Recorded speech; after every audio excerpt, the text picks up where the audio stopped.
ابھی سورج نہیں ڈوبا ذرا سی شام ہونے دو، ابھی سورج نہیں ڈوبا ذرا سی شام ہونے دو، میں خود ہی لوٹ جاؤں گا مجھے ناکام ہونے دو۔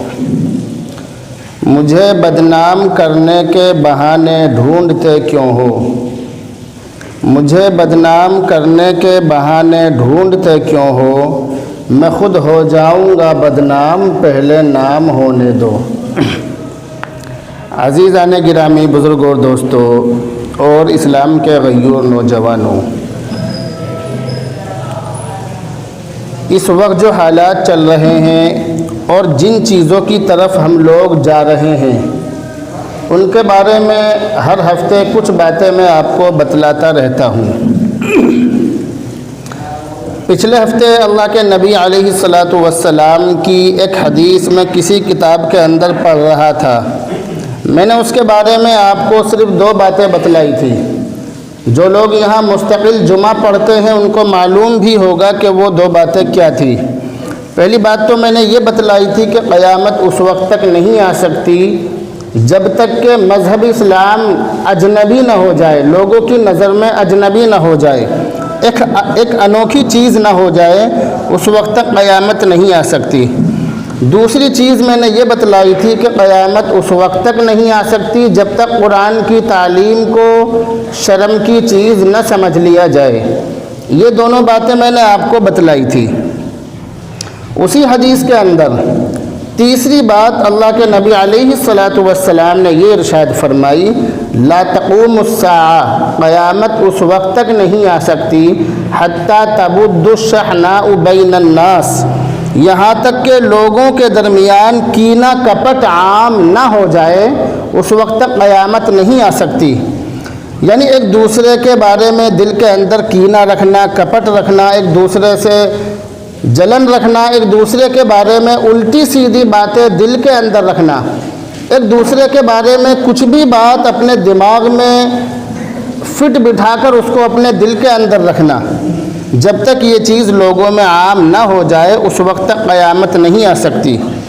اس کا مطلب یہ ہے کہ قیامت سے پہلے یہ سب کچھ ہوگا کہ لوگوں کے اندر کینہ پروری عام ہو جائے گی، لوگوں کے اندر کینہ اتنا زیادہ ہوگا کہ پاس بیٹھے ہوئے لوگوں کے بارے میں یہ معلوم نہیں ہوگا کہ یہ ہماری طرف ہے یا دشمن کی طرف ہے۔ ایسا زمانہ آنے والا ہے، بلکہ میں یہ کہوں گا کہ آ چکا ہے، یہ وہی زمانہ چل رہا ہے۔ اس زمانے کے بارے میں لوگوں سے یہ کہتا ہوں کہ میں دنیا کے تمام لوگوں کو اپنا مانتا ہوں، میں خود کہتا ہوں اس بات کو لوگوں سے۔ جب میں لوگوں کے بیچ میں بیٹھتا ہوں تو میں لوگوں سے اس بات کو کہتا ہوں کہ جتنے بھی لوگ ہیں دنیا کے اندر میرے ملنے جلنے والے، میرے ماں باپ سے لے کر میرے اس شخص تک کا جس سے میری ہلکی پھلکی بھی سلام دعا ہے، ہر آدمی کو میں اپنا مانتا ہوں۔ دنیا کے اندر جتنے بھی لوگ مجھ سے متعلق ہیں، مجھ سے ملنے جلنے والے ہیں، کسی بھی طرح سے مجھ سے ملنے والے ہیں، میں سب کو اپنا مانتا ہوں اور میں کسی کو بھی اپنا نہیں مانتا۔ یہ وہ زمانہ چل رہا ہے، میں سب کو اپنا مانتا ہوں اور کسی کو بھی اپنا نہیں مانتا، یہ وہ زمانہ چل رہا ہے۔ جو شخص اس بات کو دل میں رکھ کر لوگوں کے درمیان اٹھنا بیٹھنا کرے گا تو ہو سکتا ہے کہ وہ مار نہ کھائے، اور جو شخص سامنے والے کو یہ سمجھے، ہر آدمی کو کہ یہ میرا ہے، اور اپنے دل کی ہر بات اس سے کہہ دے، تو وہ آدمی ضرور مار کھائے گا، ضرور پریشان ہوگا۔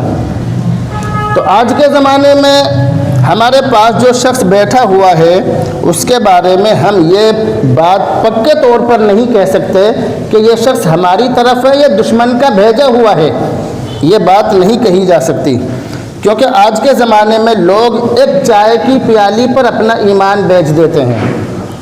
تم چائے پلاؤ تو تمہاری کہنے لگیں گے، اور میں چائے پلاؤں تو میری سی کہنے لگیں گے۔ آج کے زمانے میں لوگوں کا یہ حال ہے۔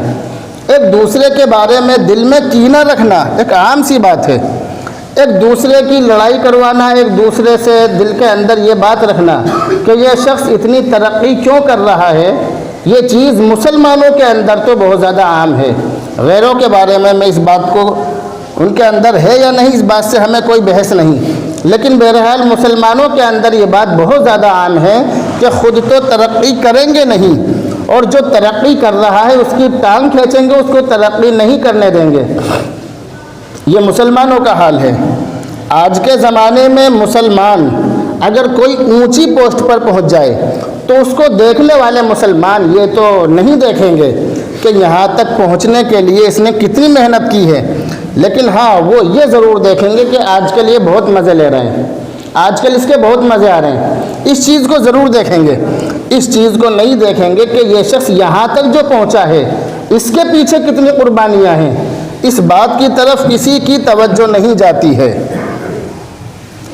تو یہ جو زمانہ چل رہا ہے، اس زمانے کے بارے میں اللہ کے نبی علیہ السلام نے صاف طور سے ارشاد فرما دیا تھا کہ قیامت اس وقت تک نہیں آ سکتی جب تک کہ لوگوں کے درمیان کینہ پروری عام نہ ہو جائے۔ ہر شخص دل کے اندر ایک دوسرے کے خلاف کینہ پال رہا ہوگا۔ ایسا زمانہ آنے والا ہے اور آ چکا ہے، یہ وہی زمانہ چل رہا ہے۔ ہم اللہ تعالیٰ سے دعا کریں کہ اگر ہم میں سے کسی کے دل کے اندر بھی کسی کی طرف سے کینہ ہو تو اللہ تعالیٰ ہمارے دل کو اس سے پاک اور صاف فرمائے۔ تو تیسری بات اللہ کے نبی نے اس حدیث کے اندر یہ ارشاد فرمائی کہ کینہ پروری عام ہو جائے گی۔ کینہ پروری اتنی زیادہ عام ہو جائے گی کہ ہر شخص کے دل کے اندر کینہ ہوگا، چاہے وہ کتنا ہی بڑے سے بڑا عالم ہو یا کتنا ہی بڑے سے بڑا جاہل ہو، سب کے دل میں اپنے اسٹاف کے لوگوں کی طرف سے کینہ ہوگا، جو کہ آج کے زمانے میں ہو بھی رہا ہے۔ اللہ کے نبی نے اس حدیث کے اندر چوتھی بات یہ ارشاد فرمائی، وَحَتَّى يُقْبَضَ الْعِلْمُ، قیامت اس وقت تک آ ہی نہیں سکتی جب تک کہ علم کو اٹھا نہ لیا جائے، جب تک علم دین کو واپس نہ اٹھا لیا جائے اس وقت تک قیامت نہیں آ سکتی۔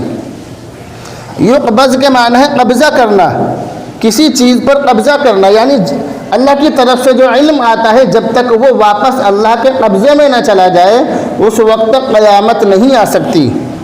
اور آج کے زمانے میں ایسا بہت زیادہ ہو رہا ہے۔ آج کے زمانے میں اللہ تعالیٰ نے علم کو، بہت سارے علم کو اپنے قبضے میں لے لیا ہے۔ اس حدیث کی تشریح اللہ کے نبی نے دوسری حدیث کے اندر یہ ارشاد فرمائی کہ اللہ تعالیٰ علم کو اس طرح سے نہیں اٹھائے گا کہ ان کتابوں کو اٹھا لے، بلکہ وہ عالموں کو اپنے پاس بلا لے گا۔ لوگ جاہلوں کو اپنا امیر بنائیں گے، خود بھی گمراہ ہوں گے اور دوسروں کو بھی گمراہ کریں گے۔ تو اللہ تعالیٰ اس زمانے میں، اس وقت میں جو یہ وقت چل رہا ہے، بڑے بڑے عالموں کو اٹھا رہا ہے، اٹھا چکا ہے اور اٹھا بھی رہا ہے۔ یہ جو وقت چل رہا ہے، ہماری نگاہ رہتی ہے اخباری حالات پر اور تمام چیزوں پر ہم نگاہ رکھتے ہیں۔ ہم جانتے ہیں کہ روزانہ کس کس بڑے عالم کا انتقال ہو رہا ہے۔ یہ امت کے لیے، مسلمانوں کے لیے بہت بڑے سوچنے کا مقام ہے۔ تو اللہ کے نبی نے اس حدیث کے اندر چوتھی بات یہ ارشاد فرمائی کہ اس وقت تک قیامت آ ہی نہیں سکتی جب تک کہ علم کو اٹھا نہ لیا جائے۔ اور یہ وہی زمانہ چل رہا ہے۔ اللہ تعالیٰ اس زمانے میں علم کو اٹھا رہا ہے، اور جو علماء بچے ہیں، جو علماء اس وقت موجود ہیں، ان سے فائدہ حاصل کرنے کی کسی کو توفیق نہیں ہے۔ ہم نے یہاں تک دیکھا ہے مسجدوں کے اندر بھی اور مدرسوں کے اندر بھی کہ لوگ اپنے کام سے تو چلے جاتے ہیں لیکن مسئلے مسائل پوچھنے کے لیے قطعاً نہیں جاتے، وہ بالکل بھی ضرورت محسوس نہیں کرتے۔ ہاں، طلاق وغیرہ کے مسئلے جب کوئی بڑی پریشانی آ جاتی ہے تو اس وقت تو عالموں کے پاس چلے جاتے ہیں، لیکن اس کے علاوہ انہیں علماء سے تعلق رکھنے کی قطعاً ضرورت نہیں ہوتی ہے۔ اللہ کے نبی نے اس حدیث کے اندر پانچویں بات یہ ارشاد فرمائی، وَيَحْرَمَ الزَّمَانُ، بڑی عجیب بات اللہ کے نبی نے ارشاد فرمائی، وَيَحْرَمَ الزَّمَانُ، اس کے معنی ہے کہ زمانہ بوڑھا ہو جائے گا۔ بڑی عجیب بات ہے، یعنی اس وقت تک قیامت آ ہی نہیں سکتی جب تک زمانہ بوڑھا نہ ہو جائے۔ بڑی عجیب حدیث ہے۔ اس کے بارے میں اگر تھوڑا غور و فکر کیا جائے تو آسانی سے سمجھ میں آ جائے گا کہ بوڑھے زمانے کا مطلب کیا ہے۔ اللہ کے نبی نے زمانے کو بوڑھا کیوں کہا؟ تو اس کے بارے میں محدثین نے کئی باتیں لکھی ہیں۔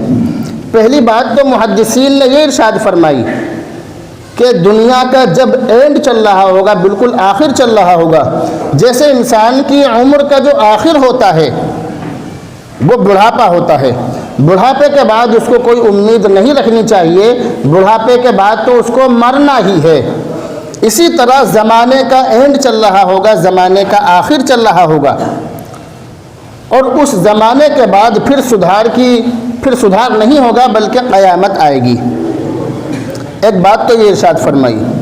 دوسری بات، اللہ کے نبی نے اس حدیث کے اندر، اللہ کے نبی کی اس حدیث کی تشریح میں یہ ارشاد فرمائی، یہ بتلائی کہ جس طرح بوڑھا شخص بیماریوں کا شکار ہو جاتا ہے اور ہزار کوشش کے باوجود اس کی بیماری ٹھیک نہیں ہوتی، اور لوگ یہ کہتے ہیں کہ اب تو جب یہ مرے گا جب اس بیماریوں سے اس کا پیچھا چھٹے گا، جب یہ مرے گا جب ہی اس کا بیماریوں سے پیچھا چھٹے گا۔ اسی طرح زمانے کے اندر، لوگوں کے اندر اس زمانے میں اتنا زیادہ بگاڑ ہو جائے گا، اتنا زیادہ بگاڑ ہو جائے گا کہ تمام اصلاحی جماعتیں، لوگوں کو سدھارنے والے تمام لوگ، لوگوں کو سیدھے راستے پر کوشش کرنے والے تمام لوگ تھک کر بیٹھ جائیں گے، اور وہ یہ کہیں گے کہ اب تو جب دنیا ختم ہوگی جب ہی یہ برائیاں ختم ہوں گی، اب یہ برائیاں ہم سے ختم نہیں ہوں گی۔ تو اللہ کے نبی نے جو ارشاد فرمایا وَيَحْرَمَ الزَّمَانُ، یعنی زمانہ بوڑھا ہو جائے گا، زمانہ ایسا ہو جائے گا کہ اس زمانے میں برائیاں اتنی زیادہ عام ہو جائیں گی کہ ہزار کوششوں کے باوجود وہ برائیاں ختم نہیں ہوں گی، اور لوگ یہ کہیں گے کہ اب تو جب دنیا کا اینڈ ہوگا، جب دنیا ختم ہوگی، جب دنیا بالکل اللہ تعالیٰ دنیا کو ختم کرے گا، اس وقت ہی یہ برائیاں ختم ہوں گی۔ ایسا زمانہ آنے والا ہے، بلکہ آ چکا ہے۔ تو اللہ کے نبی نے جو باتیں ارشاد فرمائی ہیں وہ تمام باتیں بالکل صحیح ثابت ہو رہی ہیں۔ ایک بات اللہ کے نبی نے اس حدیث کے اندر یہ ارشاد فرمائی کہ عمر میں کمی ہو جائے گی، لوگوں کی عمر میں کمی ہو جائے گی۔ پچھلے زمانے میں ہم سے پہلے جو لوگ تھے بڑی لمبی لمبی عمر والے تھے، اس دنیا کے اندر جو سب سے زیادہ عمر ہوئی ہے وہ حضرت سلیمان علیہ السلام کی عمر ہوئی ہے سب سے زیادہ۔ اللہ تعالیٰ نے انہیں 3500 سال کی عمر دی ہے۔ حضرت سلیمان علیہ السلام اس دنیا کے اندر 3500 سال تک زندہ رہے، لیکن آج کے زمانے میں اگر کسی شخص نے 100 سال پورے کر لیے تو بڑا تعجب کیا جاتا ہے کہ اچھا 100 سال کا ہو گیا، یعنی 100 سال پورا کرنا بہت بڑی بات ہے آج کے زمانے میں۔ اور اللہ کے نبی کے حدیث کی روشنی میں، جو اللہ کے نبی نے حدیث میں ارشاد فرمایا کہ میری امت کی عمریں 60 اور 70 سال کے بیچ میں ہوں گی، یعنی 60 سال تک 70 سال تک آدمی نمٹ لے گا۔ آج کے زمانے میں ایسا ہی ہے۔ آج کے زمانے میں کسی کا انتقال ہوتا ہے اور جب اس سے معلوم کیا جاتا ہے کسی سے کبھی کتنے سال کا تھا، نا 70 کا، نا چلو پھر تو ٹھیک ہے 70 کا تھا، کوئی بات نہیں 70 کا تھا، لیکن اس زمانے میں اگر کسی کا انتقال 500 سال کی عمر میں بھی ہو جائے تو بھی تعجب کیا جاتا تھا کہ 500 سال کی عمر میں چلا گیا دنیا سے۔ تو اللہ کے نبی نے جو ارشاد فرمایا کہ قیامت اس وقت تک نہیں آ سکتی جب تک کہ لوگوں کی عمریں کم نہ ہو جائیں۔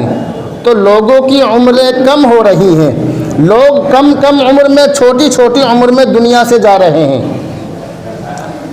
کیا بچہ، کیا جوان، کیا نوعمر لڑکا، کوئی بھی کبھی بھی کسی کا بھی انتقال ہو جاتا ہے، اچانک موت آ جاتی ہے اور انسان کو اپنے لپیٹ میں لے لیتی ہے۔ تو یہ زمانہ وہ چل رہا ہے کہ اس زمانے میں لوگوں کی عمریں کم ہیں، بہت کم عمریں ہیں لوگوں کی۔ اور اس حدیث کے اندر اللہ کے نبی نے 7ویں بات یہ ارشاد فرمائی کہ پھلوں میں کمی ہو جائے گی، پھلوں میں اور کھیتیوں میں کمی ہو جائے گی۔ یہ وہی زمانہ چل رہا ہے، پھلوں میں اور کھیتیوں میں اور عمر میں کمی ہو جائے گی۔ 3 چیزیں ایک ہی ساتھ اللہ کے نبی نے ارشاد فرمائی، عمر میں کمی ہو جائے گی، پھلوں میں کمی ہو جائے گی، کھیتوں میں اور باغات میں کمی ہو جائے گی۔ تو عمر میں کمی ہونے کا مطلب ایک تو وہی ہے جو آپ سمجھ رہے ہیں کہ 40 سال 50 سال کی عمر میں انسان دنیا سے نکل لے گا، ایک تو یہ ہے۔ لیکن دوسرا مطلب اس کا یہ ہے کہ اللہ تعالیٰ نے ہم سے پہلے جو لوگ تھے ان سے ان عمروں میں جتنا کام لیا ہے، یعنی 60 سال میں 70 سال میں ہم سے پہلے جو لوگ تھے، جو بزرگان دین تھے، انہوں نے ان عمروں میں جتنا کام کیا ہے، ہم لوگ 50 لوگ مل کر بھی اتنا کام نہیں کر سکتے جتنا ایک اکیلے انسان نے کیا ہوگا۔ یہ مطلب بھی ہے۔ میری باتیں آپ کی سمجھ میں آ رہی ہیں؟ بس ایسے ہی سر ہلا رہے ہیں، بتلائیے آ رہی سمجھ میں؟ زور سے بول کے بتلائیے، سمجھ میں آ رہی ہے نہیں آ رہی ہیں؟ اچھا، تو میں یہ بتلا رہا تھا کہ بہت سارے لوگ ہم سے پہلے جو لوگ گزرے ہیں، ایک بزرگان دین کے بارے میں کتاب کے اندر پڑھ رہا تھا کہ جب ان کا انتقال ہوا تو انتقال ہونے کے بعد انہوں نے جو کتابیں لکھی ہیں، ان کتابوں کا جو اندازہ لگایا گیا تو اندازہ یہ لگا کہ جس دن وہ پیدا ہوئے تھے اس دن سے لے کر ان کے مرنے تک اس کو جو کنورٹ کیا گیا تو روزانہ 50 صفحے انہوں نے لکھے، 50 صفحے، یعنی 24 گھنٹے یہی کام، 24 گھنٹے دین کا کام، ہر وقت دین کا کام، دن میں روزے رکھنا، رات میں تہجد پڑھنا اور دین کا کام کرنا، یہی ان لوگوں کا کام تھا۔ تو اللہ کے نبی نے جو ارشاد فرمایا کہ لوگوں کی عمریں کم ہوں گی، اس کے 2 مطلب بتلائے۔ پہلا مطلب تو یہ ہے کہ کم عمر میں لوگ دنیا سے چلے جائیں گے، اور دوسرا مطلب یہ ہے کہ عمر چاہے زیادہ پالیں لیکن اتنا کام نہیں کر پائیں گے دین کا کہ جتنا کام ان سے پہلے لوگ بہت کم عمر میں کر جاتے تھے۔ یہ مطلب ہے۔ ایک بات اللہ کے نبی نے ارشاد فرمائی کہ پھلوں میں کمی ہو جائے گی، پھلوں میں کمی ہو جائے گی، غذا میں کمی ہو جائے گی، کھانے پینے کی چیزوں میں کمی ہو جائے گی۔ آج کے زمانے میں یہ کہاوت بہت مشہور ہے، یہ نعرہ لگایا جا رہا ہے کہ بچے 2 ہی اچھے، بچے 2 ہی اچھے، اور مولویوں کے بارے میں تو مشہور ہے کہ ان کا تو کام ہی بچے پیدا کرنا ہے، کسی کے 10 بچے، کسی کے 20 بچے۔ لیکن ان لوگوں سے میں یہ کہنا چاہتا ہوں کہ بچے کم ہوں یا زیادہ، قرآن و حدیث پر یقین رکھنا چاہیے، بچوں کی پرورش کرنی چاہیے، بچوں کو پیدا کر کے گھروں کے باہر دوسروں کو پریشان کرنے کے لیے ان بچوں کو نہیں چھوڑنا چاہیے۔ بچے چاہے آپ کے 1 ہوں یا 2 ہوں یا 50 ہوں، کتنے ہی ہوں، اصل چیز ان کی تربیت اور پرورش ہے، بس اصل چیز یہ ہے۔ ان کو سدھارنے کی کوشش کیجئے، ان کو دین کے راستے پر لانے کی کوشش کیجئے، ان کو انجینئر بنائیے، ڈاکٹر بنائیے، کچھ بھی بنائیے، لیکن ان کو انسان ضرور بنائیے۔ تو بچے پیدا کرنا منع نہیں ہے۔ قرآن کریم کے اندر جگہ جگہ پر اللہ تعالیٰ نے ارشاد فرمایا کہ زمین پر جتنے بھی چوپائے ہیں، جتنے بھی جاندار ہیں، سب کی ذمہ داری، سب کے رزق کی ذمہ داری کس پر ہے؟ زور سے بول کے بتلائیے، اللہ پر۔ قرآن کے اندر لکھا ہے 12ویں پارے کی پہلی آیت ہے، اور قرآن کے اندر 15ویں پارے میں بھی لکھا ہے، 16ویں پارے میں بھی بہت ساری جگہوں پر لکھا ہے کہ اپنی اولاد کو غریبی کے ڈر سے قتل مت کرو، ہم تمہیں بھی روزی دیتے ہیں اور ان کو بھی روزی دیتے ہیں۔ اور قرآن کے 12ویں پارے میں لکھا ہے کہ زمین پر چلنے والے تمام چوپائے کی رزق کی ذمہ داری اللہ پر ہے۔ الا علی اللہ رزقھا، علی اللہ کے معنی ہے اللہ پر، رزقھا کے معنی ان کا رزق، ان کی روزی۔ تو ایسا زمانہ آ جائے گا کہ پھلوں میں کمی ہو جائے گی، باغات میں کمی ہو جائے گی، کھانے پینے کی چیزوں میں کمی ہو جائے گی۔ کمی ہونے کا مطلب یہ ہے کہ لوگوں کو ڈر ستانے لگے گا کہ یہ جو فصل ہے، اس فصل سے ہمارا پورا بھی پڑے گا یا نہیں۔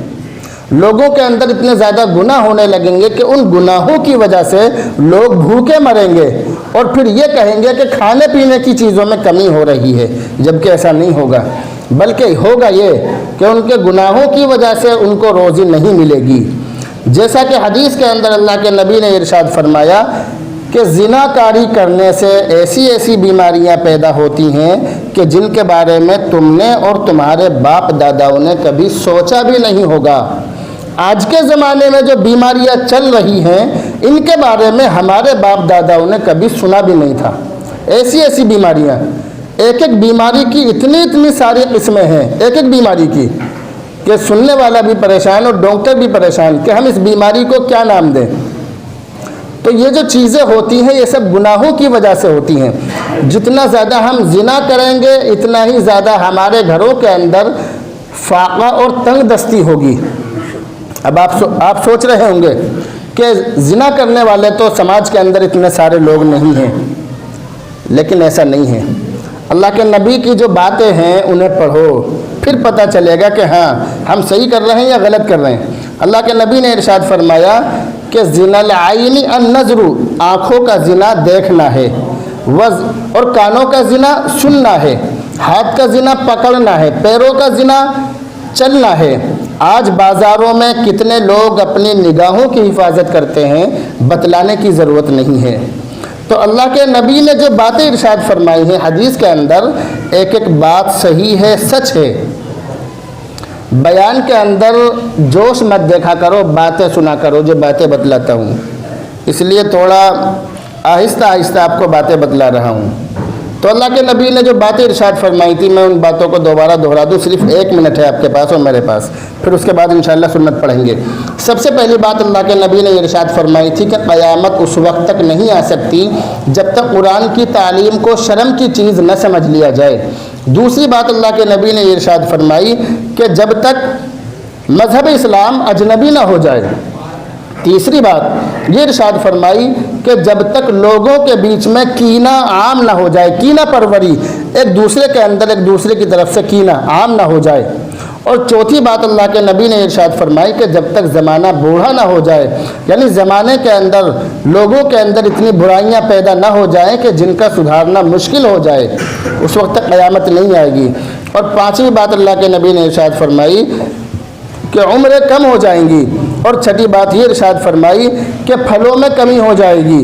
تو یہ تمام چیزیں وہ ہیں کہ جو ہمارے گناہوں کی وجہ سے ہیں، ہمیں ان تمام گناہوں سے توبہ کرنی چاہیے، اللہ رب العزت کے سامنے رونا چاہیے، گڑ گڑانا چاہیے۔ تو اپنے ہاتھ اٹھا کر بتلائیے کہ اللہ سے آج کون کون توبہ کرتے ہیں اپنے اپنے گناہوں سے۔ میں بھی اللہ سے توبہ کرتا ہوں، اللہ تعالیٰ میرے بھی تمام گناہوں کو معاف فرمائے، اور اللہ تعالیٰ آپ کے بھی تمام چھوٹے بڑے گناہوں کو معاف فرمائے۔